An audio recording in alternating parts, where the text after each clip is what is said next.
half of our bullocks and heifers were grazing at grass only sward for the full grazing season, and the other half were grazing grass clover swards for the full grazing season, which were mainly white clover swards.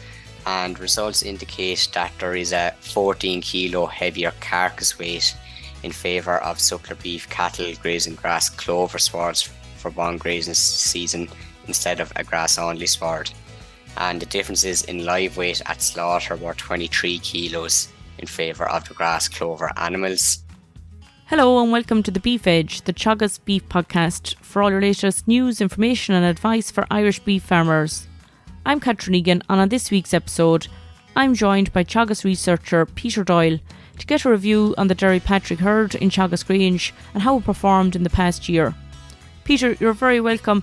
2023 has been a challenging year on many farms across the country. Yes, of course, it's been a very difficult year, particularly, I suppose, with the weather.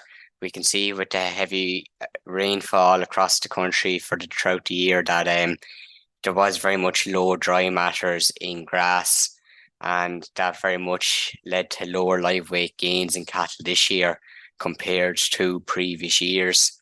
And we can see even the likes of, say, from September onwards, there was very poor live weight gains in the cattle in Grange due to the extreme rainfall and the very poor grazing conditions. And with that heavy rainfall in the autumn, Peter, how did the weanlings perform this year overall? Yeah, so we started weaning on the 9th of October this year. And I suppose we started a bit earlier this year than previous years because of that heavy rainfall occurring. So at weaning, the male calves were 326 kilos after achieving 1.3 kilos per day, and the females were 305 kilos after achieving 1.2 kilos per day.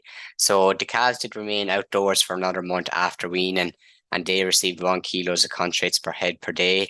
And the grass did have a low dry matter and a poor fibre content, so we also offered small square bales of straw to the calves for an additional fibre source. And during this post-weaning period at grass, the weanlings achieved 0.5 kilos per day over that month, which is slightly lower than what we would have normally hoped for at grass. And overall, since they've been housed, how have they been managed and what's the performance been since? Well, one thing we're conscious of is that we wanted to get our management right pre-housing, so we made sure, obviously, that we had our booster shots for pneumonia 1 month pre-weaning. And thankfully, we'd had no issues with pneumonia since housing. However, I do hear that there is a lot of pneumonia going around at the moment. But they were housed, say, on the 13th of November, and 2 weeks after that, we would have treated them with a relevant worming product, and their backs were shaved and a pour-on solution was applied for the control of lice.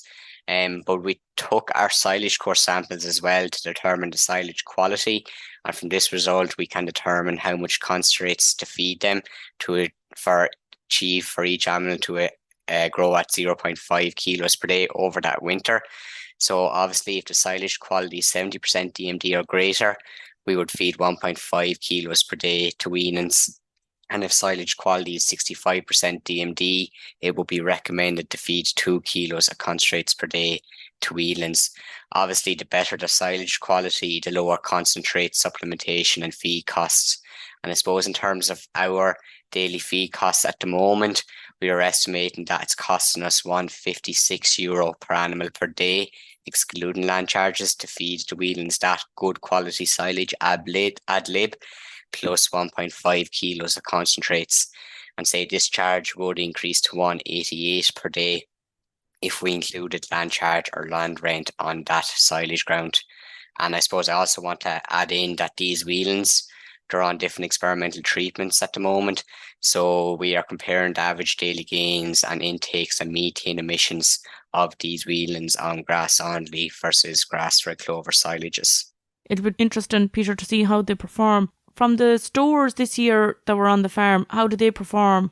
Obviously, we done an experiment with these actually this year because there's a lot of interest in clover recently. So at the start of the year, we set out to quantify what carcass gain differences could we achieve over one grazing season. on a grass clover versus a grass only sward. So half of our bullocks and heifers were grazing a grass only sward for the full grazing season, and the other half were grazing grass clover swards for the full grazing season, which were mainly white clover swards. So for experimental reasons, we had to slaughter these at the end of the grazing season so that we could quantify this carcass gain difference between the two swards. And results indicate that there is a 14 kilo heavier carcass weight in favour of suckler beef cattle grazing grass clover swards for one grazing season instead of a grass only sward.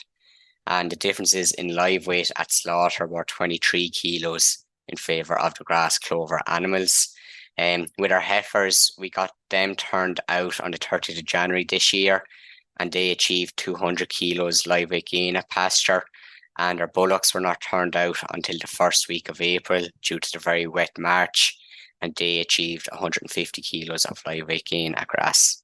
How significant is this change in performance, particularly the 23 kilos live weight at finish and then the 14 kilos at slaughter, Peter? Yes, sir. I mean, that's a huge increase, and it's a great result to see. So if you took carcass weight to be €5 a kilo and you multiplied that by 14 kilos of carcass weight, that's worth €70 per animal per head. And obviously that doesn't take into any consideration to the fact that we applied less nitrogen on these grass clover systems. And obviously it could also be a huge help going forward to, say, reduce our age to slaughter. And all the cattle were the same weight when they were put on the trial, Peter? Yeah, so last spring, just before they went out to grass, they would have been assigned on equal weight to either a grass only or a grass clover system. It'll be interesting to see how this trial continues over the next year. Yeah, exactly. We'll have plenty of years' data on this, so this is only 1 year of the experiment. So obviously there can be year effects in these experiments, so it's important to outline that we need to continue this over a few years to get I suppose, a more representative results. Most definitely. And from a breeding point of view, how are the scanning results this year for the Derrypatrick herd? So I suppose this year we achieved a 9-week breeding season, and the results of the scan indicated that 87% of the cows were in calf, and of those that were scanned in calf, 85% of them are calving in the first 6 weeks. And how are they being managed now pre-calving, Peter? Yeah, so I suppose at this time of year we're thinking of both not only pre-calving but also for the breeding season as well for next year. So what we were aiming is to have our cows in the correct body condition score at this time of the year. So earlier in December, our cows had a body condition score of 3.0 and are weighing 650 kilos. So we will aim to calve these down at a body condition score between 2.5 and 3. So these cows can now start to be slightly restricted on silage in January, and this will help to reduce both calving problems and feed costs. And I suppose actually for the first time in a long time, and I suppose as an indication of the wet year that had occurred, our cow fecal samples actually came back positive for rumen fluke and liver fluke, which wouldn't be normal for us. So we are treating for that in accordance with local veterinary advice. And obviously, at this stage of the year, our pre-calv mineral is now being offered, and that would have started from 6 to 8 weeks pre-calving. Yeah, it's interesting to hear, particularly for some farms that have had no issues with liver fluke, have turned up either positive this year or are shown that there is liver fluke on the farm. Yeah. Particularly with the weather conditions that you mentioned, Peter, overall it was a huge challenge, particularly growing grass. Overall, how was the grass performance this year? How many tonnes were grown in Derrypatrick? Yeah, so I suppose based on our pasture-based results, we grew 12 tonnes of dry matter per hectare on the farm this year. And I suppose regarding the inorganic fertiliser spread, our grass-only system would have received 110 units of nitrogen to the acre, and our grass clover system received half of that at 56 units of nitrogen to the acre across the year. So it's great to have that saving of nitrogen on the grass clover system. And we also got good opportunities to oversow clover last April and May, and we are happy with how that clover content in those fields are proceeding.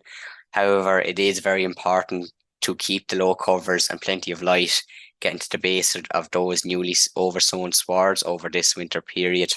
And Peter, looking to 3 priorities for the new year, what would you see as the 3 priorities for you in Derrypatrick? Yeah, so obviously, I suppose as I said, getting the pre-calving minerals into the cows before calving and ensuring that our silage quality is still sufficient and concentrate supplementation is sufficient for the animals to grow at 0.5 kilos per day. So it's just keeping on track of those weight gains. And I suppose before the calving kicks off, January offers a good time to get our ducks in a row. So I suppose we're trying to organise all our equipment and systems to try and make life a little easier calving, such as buying lime and disinfectants and calving lube and fixing gates, etc. And I suppose we'll be thinking ahead for the breeding season.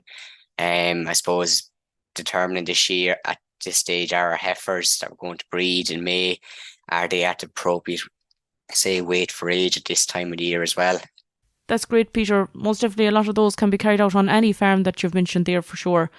Just before we wrap up, looking forward to 2024, farmers can look forward to visiting Teagasc Grange next year.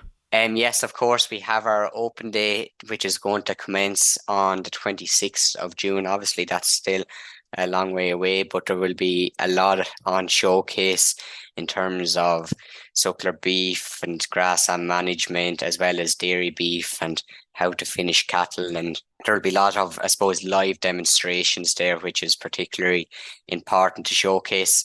And so we're very much looking forward to that. And just before I go, Catherine, I would just like to thank you for having me on, and I would like to thank Niamh Doyle, John Neal, Peter Bennett and Christy Colgan for all their help on the farm over the year.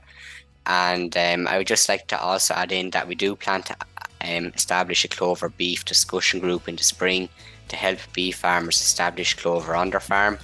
So if anyone is interested in joining this group, they can contact me at peter.doyle@teagasc.ie. That's great, Peter. Thanks very much, and Happy New Year to you and all the staff in Teagasc Grange. And we will include your email address in the podcast text for anyone that wants to get in contact you in relation to that. Thanks very much. Thanks, Catherine. That's all for this week's episode, and my thanks to Peter for joining me on the show. We wish all our listeners a very happy Christmas and a happy New Year. You can catch up on all other shows and interviews from the Beef Edge podcast on the Teagasc website at teagasc.ie, or you can listen on Apple and Google Podcasts as well as Spotify. Don't forget to rate, review and subscribe so you never miss a show. For all other updates from our beef programme, keep an eye on our Twitter and Facebook pages. Until next time, I'm Catherine Egan, and thanks for listening.